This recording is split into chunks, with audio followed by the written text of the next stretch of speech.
যেটা 15 বছরে হয় নাই সেটা আজকে হয়েছে। অলমোস্ট আমার গায়ে ধাক্কা দিয়ে আমাকে ফেলে দেওয়ার চেষ্টা হয়েছে। যে বিএনপির নেতা কর্মীদের জন্য গত 15 বছর লড়াই করলাম, তারা আমাকে এখন ধাক্কা দেয়।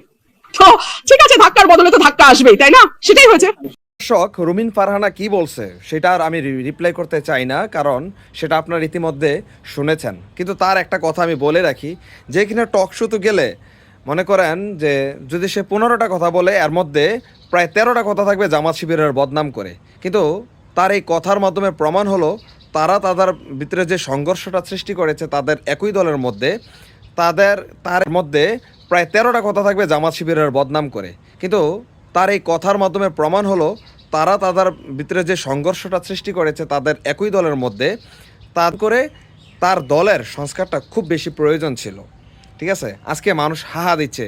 আজকের এই নিউজটা যখন যমুনা টিভিতে প্রচার করা হয়েছে, প্রায় 1 লক্ষ মানুষ অলরেডি ভিউজ চলে আসছে এবং 20,000 রিয়েক্টের মধ্যে প্রায় 18,000 রিয়েক্ট হাহা পড়েছে। প্রিয় দর্শক, আপনার কাছে কেমন লাগছে অবশ্যই কমেন্টসের মাধ্যমে জানাবেন।